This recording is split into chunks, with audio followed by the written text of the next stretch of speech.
We are live here. Ducks on the road. It's an early one out here on the West Coast, but Oregon gets it done 34-14 over Northwestern.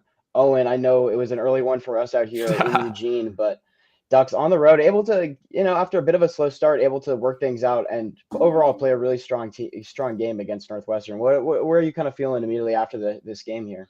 Yeah, I mean, immediately where I go is this feels like the first game where Oregon really kind of had to take advantage of some mistakes its opponent made instead of just winning on pure talent. That said, there were some moments where just it was obvious that these Ducks were better than the Wildcats, but it felt like real Big Ten play, which I felt in the long run is a good place for these Ducks to be and really face some competition like we expected them to.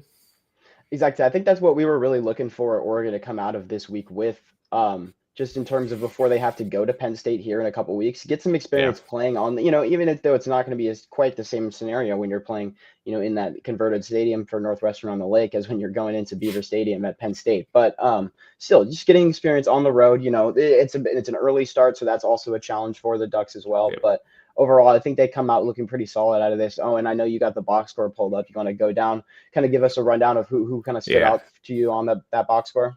Yeah, Dante Moore starts this game. Obviously, lowest completion total of the season. He is very efficient, 16 and 20, but only 178 yards in this game, 8.9 per completion, a touchdown and interception. We'll get more into the pick because I want to talk about that. But De'Aaron Hill led all rushers in this game with 5 carries for 94 yards, 18.8. The big part of that was a 66-yard rumble.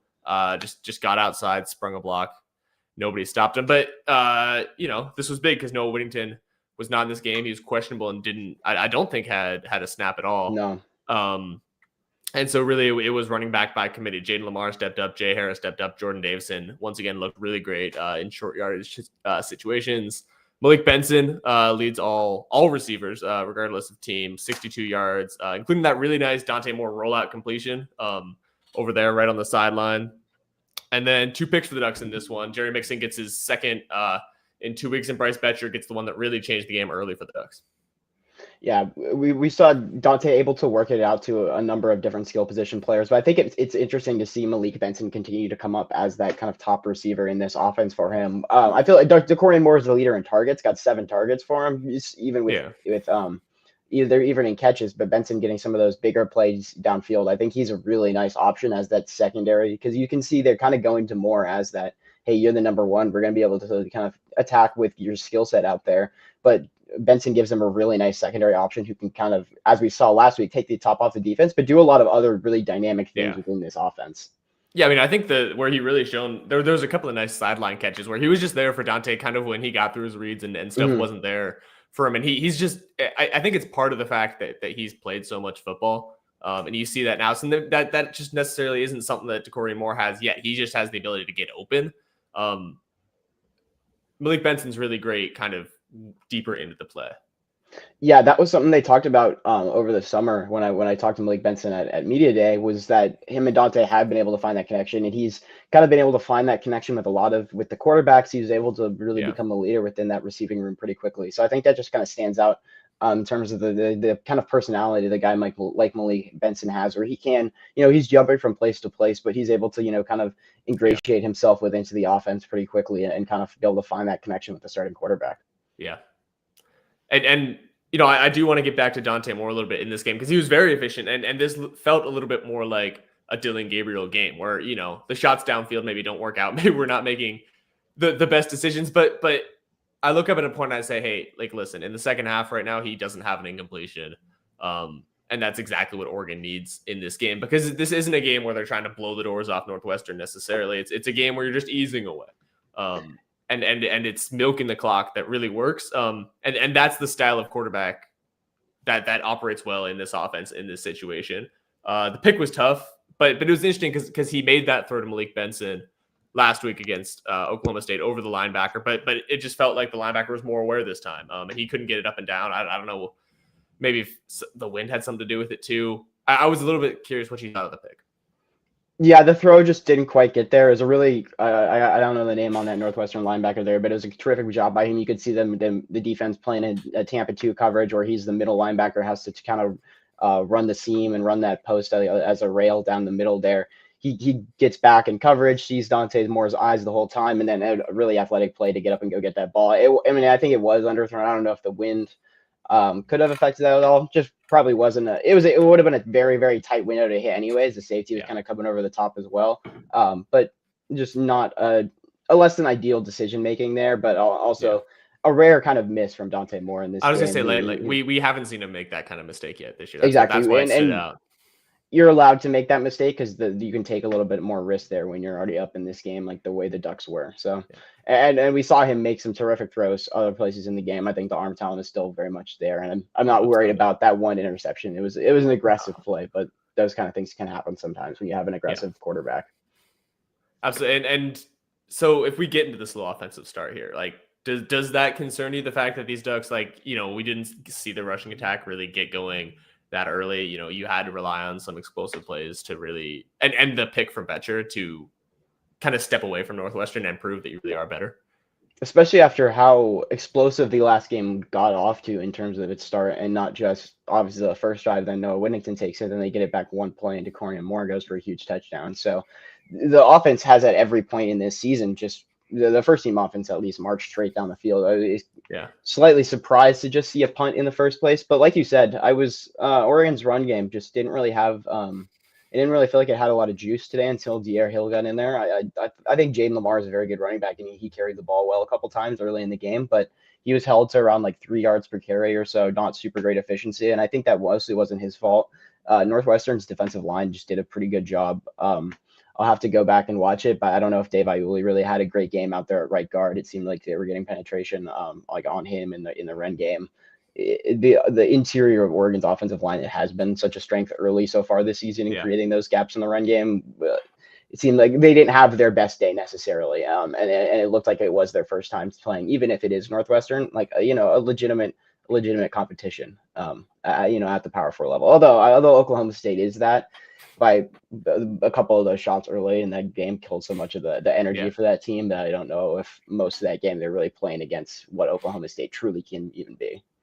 Yeah, and to keep going with the offensive line, that meant that Dante Moore had some pressure in his face too, which we said, it's not necessarily what the Ducks want, but maybe we're hoping for just a little bit to get him in the situations where he has to go make a play.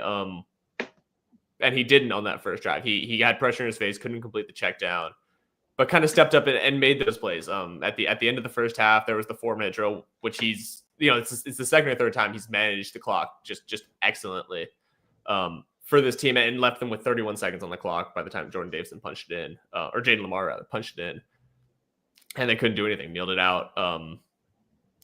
Where do we stand with this? Because we saw him deal with the pressure. Is he going to be good? Is that something he's still learning? Is it both?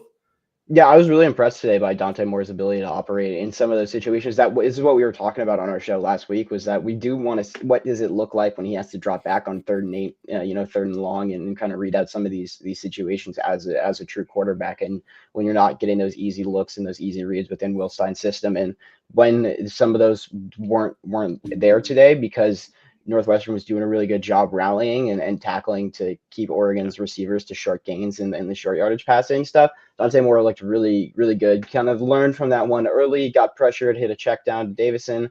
But after that, a couple of really nice passes. And then, like you said, that 4-minute drill, 3rd time this season, first game of the year, 2-minute drill, goes down, scores a touchdown. Last week against Oklahoma State, 4-minute drill, goes down, scores a touchdown at the end of the half. And then this week against Northwestern, 4-minute drill, touchdown at the end of the half. 3 for 3 for Dante Moore. Really impressed by that. And on that drive, early in it, drops back 3rd and 10, hits a big pass over the middle to Decorian Moore, just stepping up and hitting it into a window. And then a nice job again, stepping up into a window to hit Malik Benson for another big pass. So really impressed by Dante. And then he scrambles on 3rd and 2 that same drive. Exactly. He's really shown like he is willing to take hits. I don't know if he loves it, but that is not something he's concerned about, because this is the second or third time he's kind of gotten hit after a play. He plays quarterback like a football player. He's willing to. I don't love when my quarterbacks dive forward, instead of sliding with their feet forward, in terms of that's how you're going to get hit. But when you're in these situations, he's trying to pick up the first down just like any other player is, and he's trying to protect himself like a quarterback. But he's playing like a football player out there, and I think that was important to see. Yeah, I think it's And that's something that fires your team up, right? Like when you're not that he has to win over this team, but like when he's proven that he's that guy, that's kind of how you do it. Absolutely. I think he's really Mark Ingram was trying to get him to do like a Heisman pose on the like the little post game afterwards when they were talking to the crew from the Big Noon Kickoff people. But and Dante was like, I'm too humble to, get up there and do that. And he didn't have his greatest day ever. Not necessarily. He had some very nice plays. That throw to Sadiq was also an absolute Yeah. dime for that touchdown. But yeah, I think he's a guy that he doesn't feel like there is that pressure on himself to really go out there and perform and do everything for this offense all the time, and so he can play really free and really relaxed, and I think that has really shown through this early part of the season because of how comfortable he's looked back there and comfortable he's looked in situations where we did have to see him operate with the offense behind the sticks today. Yeah. And I just think it's important to put him in those situations before you do it. When like the game is really, really on the line. The game was never particularly on the line here. It's gonna be in State College. Everything's gonna be going twice as fast when you're at Penn State and it's 3rd and long against that defense versus Northwestern. So good to get those, just have the opportunity to see what that looks like with pressure in your face and trying to read out the defense like that. Yeah, I mean, absolutely. Let's just get a little bit into what made this Northwestern team like a little bit dangerous. And I think the big part was the rushing attack. They're missing their number one back here, but still won the ground battle. Still had, at least one guy averaging over 5 yards a carry, another guy for 4 yards a carry in the first half. Is this a cause for concern? There really hasn't been a lot of rushing success against the Ducks early this season, and this felt like a departure kind of from that. Yeah, I definitely thought there was some slight cause for concern from what Northwestern was able to consistently generate early in this game with what they were doing on the ground. It felt like they got away from it, and then that's when the Ducks were able to capitalize with some of those mistakes through the air. But early in the game, they took up 6 minutes of time to move the ball about like 30 yards on their first drive, just because they were pounding it with the ball, pounding it on the ground and picking up 3 to 4 or even 5 yards on some of these carries and able to move the sticks and keep Oregon's defense out there on the field. Northwestern does develop offensive linemen out of anything that they do. Like recently we have seen them put guys like Peter Skoronski in the league and guys like Rashawn Slater in the league for the Chargers, who is unfortunately out now. But like that's the thing that they have been able to do is develop some of those offensive linemen. And their offensive line looked, it looked like a Big Ten offensive line out there today and was able to generate some pushback with Oregon's defensive line. I thought it was interesting that in the second half, Oregon went to Terrence Green instead of Tion Gray as that second defensive tackle next to Amari Washington. I don't know how much of a difference that made necessarily. I definitely have to check out what those guys were doing on the film. But Dan said at the half that was where they needed to focus on, and I think that will be the area of focus for them this week, especially after that Northwestern breaks a 79-yard touchdown there late in the game. Dan was clearly not happy about that in his little interview after the game. So we're definitely going to have to work on what's going on the ground, because I just feel like Oregon's defensive front should get so much more of a push than they're getting right now against the run, especially from some of those guys in the middle. And you feel like there's so many talented guys across there, and there's so much depth in the middle, and they go and get Bear Alexander out of the portal. They're just the amount of weight on the defensive line. They're talking about before the game. All these guys are over 300 pounds. There's multiple guys over 330. It doesn't feel like, even though Northwestern, yes, like is a line that can push guys around. Like this is where Oregon should really be hanging its hat this year. And that didn't feel like it happened. And I'm curious what it'll look like against Penn State again when you have multiple backs that can both really pose a danger. Yeah, I would be worried about Penn State gashing this team at this point. I don't think that's guaranteed to happen on the ground, but I think it's certainly a threat that the Ducks need to be worried about. I mean, when you look at Nick Singleton and Katron Allen, just the two guys that they have from that Penn State team. Both of those guys are, have that kind of juice that we saw from a guy like De'Aaron Hill today for the Ducks, where if you get them out in space on a counter run and you clear a big hole for them, they can hit that second level, and all of a sudden it's a game changing play because they take it 50+ yards. Yeah, Ducks though changed the game on defense. Bryce Betcher gets kind of a tip drill interception after Northwestern really does get its rushing game going. And that really felt like the moment where it just the air got let out of all those 12,000 fans in the stadium, where hey, it felt like, hey, we're putting something together. Can we go score on the Ducks? and then you make a mistake like that. Because before this game we talked about how much Northwestern really needs to build the run in order to be able to pass, and they built the run, but then just couldn't complete the pass. Preston Stone threw 4 picks against Tulane. He throws 2 in this game. Is that just where they lost it? I felt like that play to Bryce Betcher really turned around the momentum of this game early on because Oregon's offense gets stopped for the first time of the season. Northwestern moving the ball somewhat pretty well. I mean, at least taking up clock and keeping Oregon's offense off the field while moving to around midfield, and then an interception to Bryce Betcher, and he was making plays early in that drive as well. Able to like tip a pass that he nearly intercepted, just kind of playing like the rover, kind of like a middle position on like a cover 1 look. He's just they talk about it every game. Everybody knows about him as an outfielder, but I continue to be very impressed by what he does in pass coverage and how much better he's gotten over the past couple of years. You can really feel that his instincts are just a lot better back there because it felt like he has been. He switched from safety to linebacker. He's really committed full time to football at this point. He just has so much more experience back there that he looks super comfortable in coverage. And then Jerry Mixon, phenomenal game today from him. I was really impressed. You're banging the Jerry Mixon's the starter drum. Like, I have been because he came out as a starter in week 1 for this team. Devin Jackson started week 2. Devin Jackson out there again today. I have to say I've been slightly unimpressed by what Devin Jackson has done out there at his kind of will linebacker position. For a guy that is as fast as he is, he just seems very hesitant to react and kind of like commit to things at times. And it leaves him behind on play. You can see that he only gets, I think, 1 tackle today out there. He's kind of not making the type of impact that you would hope he would. And then Jerry Mixon comes in and with about the same amount of snaps, just making a huge impact on the game, getting that interception second week in a row with an interception. And just, I really like his instincts in coverage. Like similarly to Bryce Betcher, he's able, second week in a row, he's able to get in front of one and jump a route, but he moves really well. This is a guy that Betcher talked about at Big Ten media days over the summer as like almost moving like a defensive back in terms of the way he is out there in coverage, and then also in the run game. Huge stop. Northwestern eventually punches that one in for a touchdown on 4th and goal, but just turns a running back away at the goal line, like hit him at the 1 yard line and kept him out of the end zone. That's not something you see every day from a linebacker.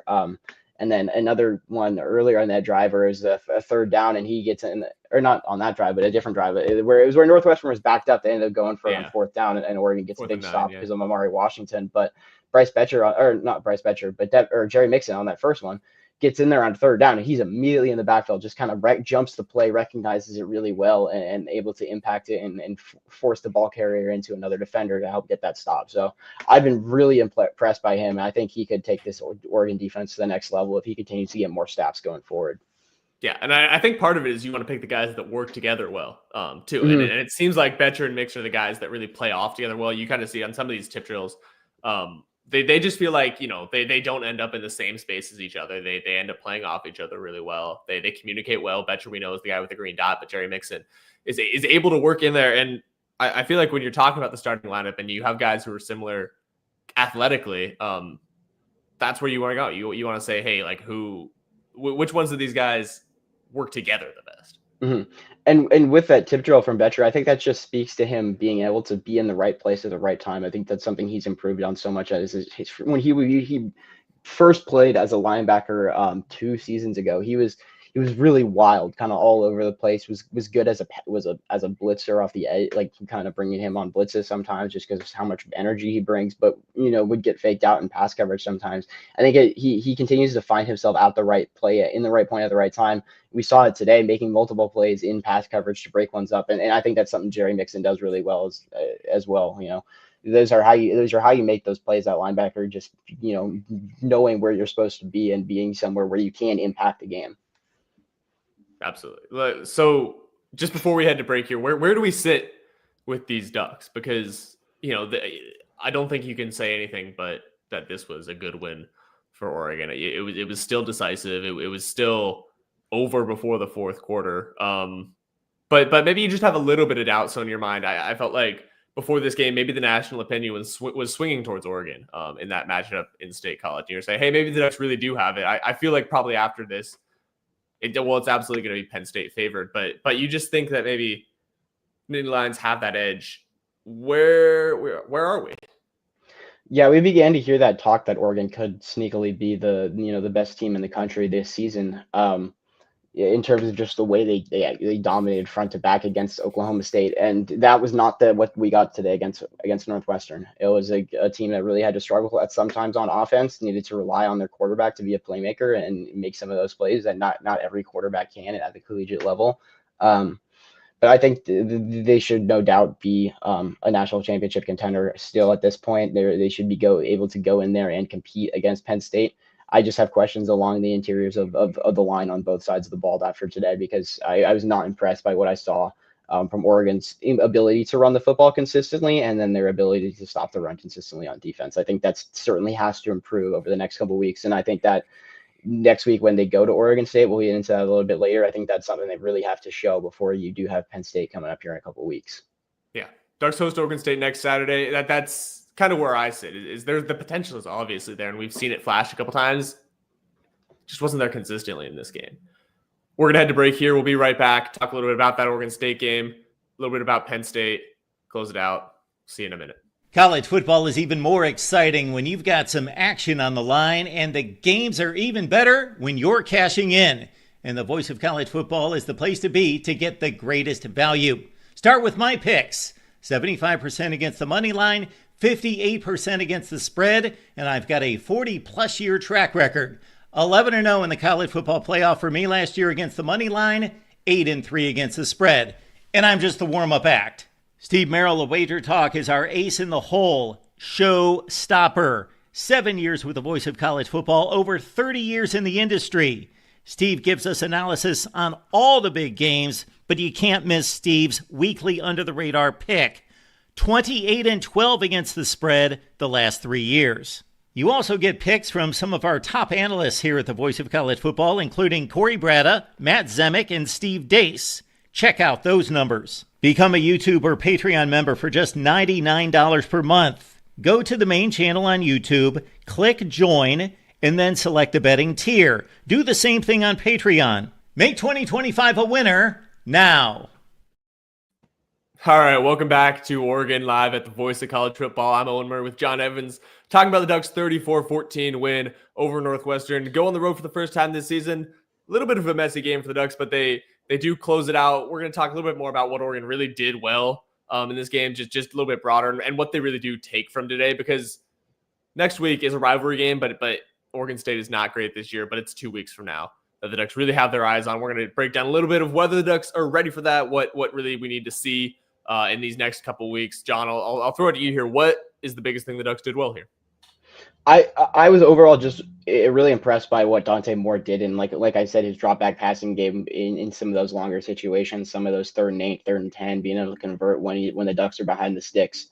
You don't want to see this offense operating behind the sticks because it's an offense that really does like to. I mean, like every offense, but particularly this one that's predicated around some of those short designs and the screen game and stuff like that. You want to stay ahead of the chains, picking up short and easy conversions. So Dante Moore continues to look like a stud back there at quarterback. Does make a mistake today out there with throwing that interception, but touchdown to Kenyon Sadiq was absolutely beautiful ball. He just recognizes the defense coming, like trying to rotate into like a single high look. Safety's feet are just stuck in the ground, and Sadiq too much of an athletic freak to just burn straight past him. And Dante Moore delivers a perfect ball that you look at it at first and you're like, wow, that's a great throw, hitting the hole there on that cover 3 in the seam. But it's also him placing it to like Sadiq's other shoulder, kind of to make him spin away from the hit coming in from the safety, so that he misses him. Those are all the things. Like it's the little things that Dante Moore is doing right now that are making him look like he can kind of go head to head with any other quarterback in the country at this point. Yeah, I was really impressed by that. So that's one where he has that zip on it that we're talking about. He gets it up and down, just really well, and that connection is something that's going to be really important for the Ducks. That's going to be the one when you need a couple yards and you can't run the ball. That's where you're going to go. I was impressed by the running back rotation here, and I'll keep banging the drum for the downfield blocking. The De'Aaron Hill touchdown, the first one. Really impressive just because you get Sadiq pulling, and then you get Jordan Davison because it's from a 21 personnel set to really go out there and lead the line there as the lead blocker. I was really impressed because these aren't experienced guys who are blocking. This is Jeremiah McClellan, a redshirt freshman. This is Jordan Davison, a true freshman who opened the holes for these guys. that's what's going to make the Ducks so great this year. Because you can stay in whatever looks. It's what you see from teams like the Rams. And they're able to block to levels that you can have. You want to bring in a guy like Jamari Johnson to block, and he had some good plays in this game. But Jeremiah McClellan might be able to do the exact same thing and catch the ball. I really noticed I was yeah, no, I've really noticed on tape that they do trust Jeremiah McClellan out there as a blocker, and in terms of like they run behind him on a lot of these designs. Not just does he give an effort, but they specifically are using him, as a key kind of guy in some of these blocking schemes to move people or move things around and get him out as a blocker, as a receiver. And yeah, that play. Dr. Hill Jr. has juice, man. He unbelievable speed, man. It really felt like Oregon's offense was kind of stuck in the mud and working a little bit slowly at that point, and that just took it. That was the NASCAR play. He gets to that second level and he just erases angles that safeties feel like they have, and it's similar to what Noah Whittington did against to open that game last week against Oklahoma State, but.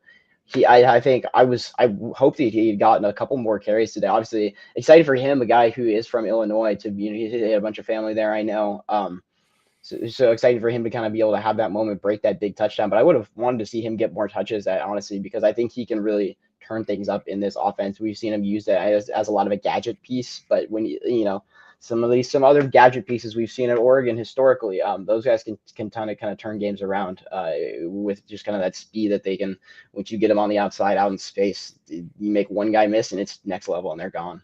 Yeah, I like the idea of him being in the backfield at the same time as Jordan Davison too, because we've seen Davison kind of be the short yard goal line guy. And so when he's in the game, you really have to commit resources inside and commit hats inside and say we're gonna have to stop this guy from really bulldozing us. And then you get a guy like Dr. Hill open on the outside, and you get Davison out there who's able to block because he's so big. I like when they have them both in the backfield. I feel like it opens up opportunities and confuses defenses. Definitely. I thought it was interesting getting Davis in. They got him an early touch as like a fullback too on like a 3rd and 1, gave him a fullback dive carry. Yeah, I mean, at 236 pounds, what he's listed at near 240, he basically is fullback sized out there. So I like getting, just getting those creative looks, because you don't know, are they going to sweep it one way going to Hill, or are they going to give it to Davison and let him go up the middle and try to just bully his way for 5 yards? So, yeah. And so as we move on, we've already talked about, probably the biggest area of struggles in the trenches this game. Where do the Ducks look in practice this week? It's what you would call a softer matchup at home against the Beavers, who really haven't looked great this season, but it's a rivalry game. And that matters to Dan Lanning, to these Ducks. You got to make a point, and absolutely they don't want to take a step back at all. How do you ensure that doesn't happen this week? Yeah, I want to bring up this comment from Mike here. Says that Oregon had some serious issues in the line of scrimmage today, and I honestly have to agree with him here. The Ducks just we're not getting the push that they should get from a team that is as strong as Oregon is.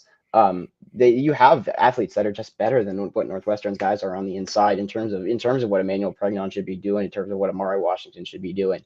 I think the trenches are going to be the focus in practice this week. They're going to be running a lot of drills and work, making the O-line work to and the D-line work, both of them on both sides, to just create that push that really wasn't there today. It felt like Northwestern's guys were kind of able to explode off the ball almost to a level slightly better than where Oregon was, and that should not be the case out there. Oregon has to be able to get a couple yards of separation off the line of scrimmage on offense to give their guys room to run, and you can't get pushed back on defense. I feel like the interior of that defensive line, as strong as some of those guys as Amari Washington are, and as quick as he can be on pass, getting into the backfield on some of those pass rushes and to disrupt some of those runs, he gets pushed back a little bit too much for a guy who is as strong as he is. And I know he gets double teamed a lot, but Tion Gray, 336 pounds, he can't get pushed back off the line of scrimmage the way he does sometimes. You just got to get your pad level down, got to be able to impact those runs. And everybody has a gap to play. And if everybody plays their gap, you'll be able to stop that run. But if you're not, they're able to push you back and the linebackers don't have those gaps to fill. Yeah. That's when Northwestern's able to break one for 79 yards late in this game. Absolutely. Because we've talked about how talented this team is in the pass rush. But it felt like Ducks really didn't get the chance to do that as much, just because Northwestern was in second and short and third and short so often this game. And when they did, there were sacks, there was mistakes. Preston Stone Had that play where he had a couple guys coming at him and just kind of throws it backwards. And Yeah, I ruined the saw drive. Tatum Tuioti come in and just basically dropped it. That's what I would do if Tatum Tuioti was running at me. And so it feels like that element of this Ducks line is still there. There's still an ability to go get the passer when it's 3rd and long. And that's not the concern, but it's getting getting the opposing offense into 3rd and long that really wasn't happening this game. And that is where my focus goes to. Yeah, I'd be curious to see what Northwestern's average. I'll calculate this week. But Northwestern's average 3rd down distance to go versus where Montana State and Oklahoma State were out the first 2 games for Oregon, because I'm sure it's a lot closer to that 1st down yardage. Because like you said, when they do get into those pass rush situations, we saw them go to like a NASCAR package, brought Aiden Breland out, and then brought I like that. I like that name. Ashton Porter. Yeah, it's like when you have the all-speed package of guys out there. So they had kicked Ashton Porter into like an interior spot, and then Mateo, like they let everybody go to work one-on-one. Basically, Mateo with a beautiful inside spin move gets home to Preston Stone for the sack. Yeah. So you got to, but like you said, got to stop the run on 1st and 2nd down and be able to get into those situations. All right, so we just close it out here. 2 weeks before the Ducks head to Penn State. We're not moving past Oregon State, but we're moving past Oregon State just a little bit here. Are the Ducks ready? Are they ready to go win at Penn State? Certain parts of the team look ready for sure, and certain parts are getting there. I think that's where those questions come is can they get there on the interior of the offense and the defense? Can they get there in the trenches to be able to win at the line of scrimmage against a team that's going to be as big and as tough and as talented in the trenches as Penn State is going to be when you're out there? I think this team has the ability to do that. We got to manifest it next week. I want to see Oregon come out and be dominant in the trenches against Oregon State, limiting to them to short gains on the ground, being able to really impact ball carriers in the backfield, and then being able to not even just break those big runs, those gashing plays with guys like Deer Hill, but be able to I want to see Jaden Lamar, if he's getting those carries next week, be able to average 5 yards a carry and be able to consistently find big holes that are getting made by this offensive line, because I think that's something they really need to do against Penn State, because Penn State is going to be fast, they're going to be strong, you're going to be disciplined. It's a tough program to go face, and you're going to have to kind of meet their level. And Oregon, absolutely, we've seen it from their guys, their skill positions around the outside so far. They have guys at that level that are ready to go meet that, but we just got to see some of the guys on the interior step up a little bit, because I think they have the ability to get there, but we got to see it, because it was not there today, even to the level that it was against Oklahoma State, because it was very solid against Oklahoma State, against Montana State to open the season. Yeah, and we'll get to this a little bit more on Monday, but how worried should Ducks fans be about the Noah Whittington not playing in this game? Well, yeah, we'll have to find out more about what's going on with that situation. I haven't heard anything about him being inactive or anything like that before we saw him elicit his question before the game today. Sounds like he was warming up and stuff like that, but not necessarily getting the touches during some of those 7-on-7 periods during the drills and stuff like that in the warm-ups. Not when you do have this depth in the running back room, that does certainly help that out. You're not as concerned because we're losing a guy who's such a core centerpiece of our offense. Not that Noah Whittington isn't necessarily, but because you have been rotating running backs so really. But we know that Noah Whittington brings a juice to this offense in a way that Deer Hill was able to in that 3rd quarter. Just the second level speed he has creates some of those breakaways and creates some of those gash runs. Certainly missed him out there today, and I would hope to see him back out there soon, hopefully. Yeah, and once again, just last thing here, we didn't see a ton of Mekhi Hughes in this game, even in a situation where Noah Whittington isn't playing. Not that it's the end for him, but like where do we go from here? I guess, because this was the big piece that they went and got in the offseason. Are we just gonna say, yeah, sorry, don't need you, or is there still a role for him to play down the line? Yeah, it seems like it could just be what it is for Mekhi Hughes at this point. I thought today could be a really strong opportunity for him to get some touches, with it being there was torrential downpour in the morning. Luckily they're playing on a turf field, so it's not just stuck in the mud the whole game, but the green still does slow down when it's been wet like that. And so I thought that would be a chance for a guy like Mekhi Hughes, who is a tough physical runner, to be able to, pick up some yards for Oregon and be able to really step up with a guy like Noah Whittington out. And they just didn't really go to him that much. So I think it really does affirm that he is just a little further down on that depth chart than obviously we certainly expected. But even it's thought after week 1, when he wasn't really kind of out there originally, Jay Lamar clearly is ahead of him. It looks like Jay Harris is comfortably ahead of him as well at this point. And then each of the freshmen seem to have some specialized roles out there, De'Aaron Hill and Jordan Davison as like gadget guys and a short yardage back. But they're more clearly a part of Oregon's game plan than what Mekhi Hughes is at this point to the team. Yep. All right, well, we will be back on Monday talking a little bit more about these Ducks ahead of Oregon State. For this week, that's all we've got. Ducks close out a 34-14 win. Advanced to 3-0, 1-0 in Big Ten play this year. That's what Dan Lanning likes to hear. That's all he talks about. 1-0. Ducks look to go 1-0 again next week. We'll be back on Monday. We appreciate y'all being here, listening. John, thank you so much. We'll see you on Monday. Yep, see you on Monday.